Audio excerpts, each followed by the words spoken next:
Let's see. Good morning. Good morning.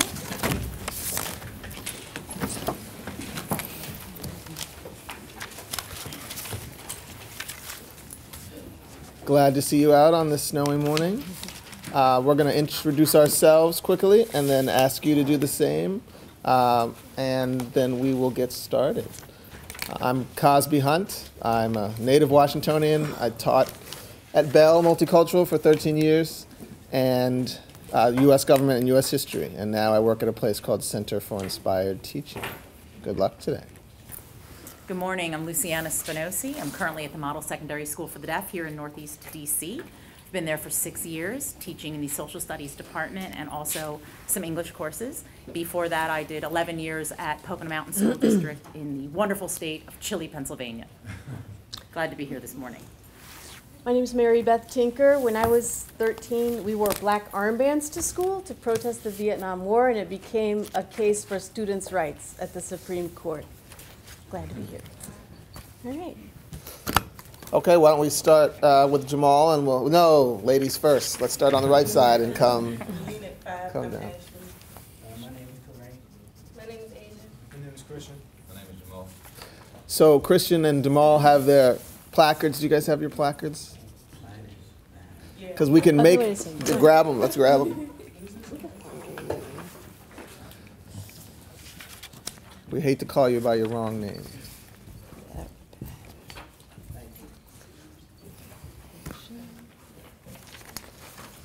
So you're wondering what question are you going to have? And you're about to find out. What is the relationship, if any, between the rights guaranteed in the Bill of Rights and natural rights philosophy? So as soon as one of you starts talking, your time has begun. The ideas of natural rights philosophy influenced the writers of the Bill of Rights. They shared the ideas that the government is formed to protect our individual rights and that it must be limited from abusing them. The philosophy of natural rights was created by Thomas Hobbes and John Locke. Hobbes believed people have the right to life, liberty, and property. Without a government to protect these rights, people are likely to live in a state of war. In order to prevent this, people form a covenant in which a group of people will be given power by the citizens to govern them. John Locke believed that people are born free, equal, and rational, and people can respect people's other rights. However, these may come into conflict. Locke believed that to form a government, we should give up some powers but none of the rights in order to maintain order and protect rights. Both philosophers believe that everyone has rights and the government has to protect our rights. Natural rights philosophy influenced the anti-federalists to insist on the addition to the Bill of Rights. The Bill of Rights specifies and clarifies the concept of liberty in natural rights philosophy. The anti-federalists were citizens that initially resisted the formation of a government and insisted on having the Bill of Rights added to the Constitution. The Bill of Rights are the 10 commandments that told the government that individual rights can't be taken away. The purpose of the Bill of Rights was to protect the citizens and the states from the federal government. Even though there was only 10, the 9th Amendment explains that the people have rights not listed in the Constitution.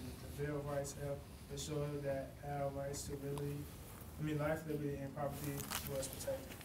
One circumstance under which the government might choose to give preference to a class of individuals over individuals is through affirmative action.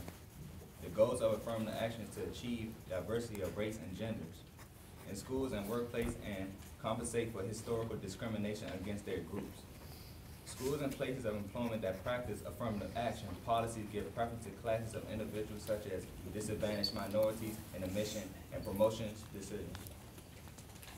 Some people in our group that believe that certain types of soft affirmative action is acceptable when the classes of individuals have been historically discriminated against, including racial minorities.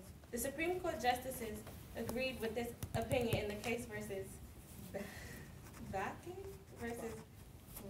Regents of the University of California. In this case, the religion, however, the government sometimes passes laws that limit individuals' free exercise. In this case, The Supreme Court ruled that although hard affirmative action policies such as quotas are unconstitutional, soft affirmative action policies were acceptable. Others in our group, however, are uncomfortable with racial classification. We believe that even when individuals share the same ethnicity, it does not necessarily mean that we suffer the discrimination our ancestors suffered. Positive rights are rights the government has to give, while negative rights or rights the government are not allowed to violate. The rights enshrined in the Bill of Rights and implied in the rest of the Constitution are actually almost all negative rights. In other words, they are limits on the national government that protect the people. There are only 3 positive rights in the Constitution: the right to a speedy and public trial by jury, and the right to counsel in criminal cases in the 6th Amendment, and the right to trial by jury in civil cases in the 7th Amendment. However, despite the facts that the Constitution does not require it to give positive rights, the U.S. government chooses to give positive rights. The government gives positive rights not because they have to, but because they choose to. One positive right that state government choose to give is free public education. Education is an essential part of human development. And educated public is essence for democracy. And that's it. Oh, my Okay. Thank you. bad.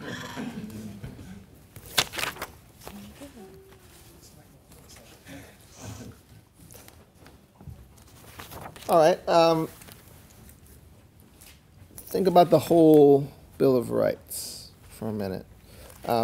Can you group those amendments? Are there any themes that you can group the different numbers into? For example, the 5th, the 6th, and the 8th Amendment. What do they have in common?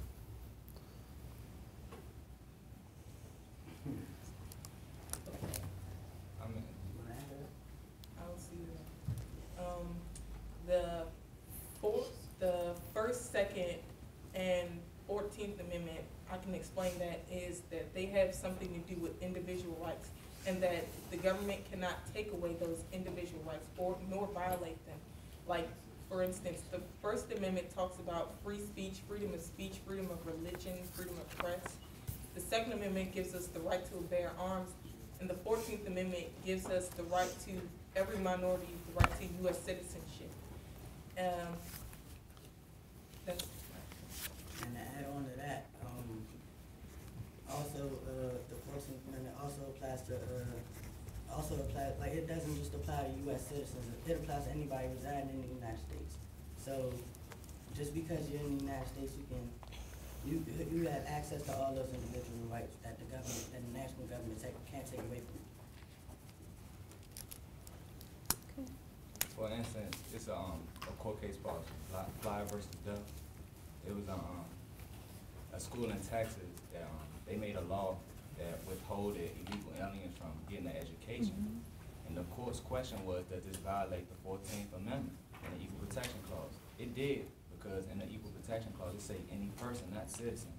No matter if you're not from here, if you're a person in the United States or the jurisdiction of Texas or anywhere else, you still are protected by those equal rights, equal protection rights.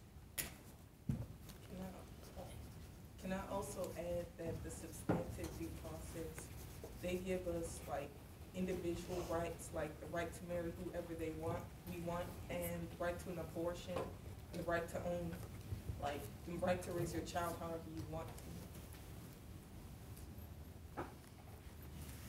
Excuse me, what kind of rights did you say those were, Ashley? These were fundamental rights. Fundamental rights, great. Why is it important for Americans and young people especially to know about the Bill of Rights, and how do you think that could be taught in the best way? I think that it's very important for everybody, like not just youth, but everybody to know what their rights are, and that it's important that they know as soon as possible. Like the best way to learn that is the way we learned it in school, and that way we would know like when our rights were being, like what our rights were and when they were being violated, so that we could, so that we can question them. And like have as much of like a free life as possible. And you know they say history repeats itself. So if it repeats itself, we must know that we the rights that we have, so they won't be taken or taken advantage of. I'd like to add on to what Jamal says, because I believe if we don't know our rights, then there's no way they could possibly be able to have slavery again, because we didn't know our rights that we probably go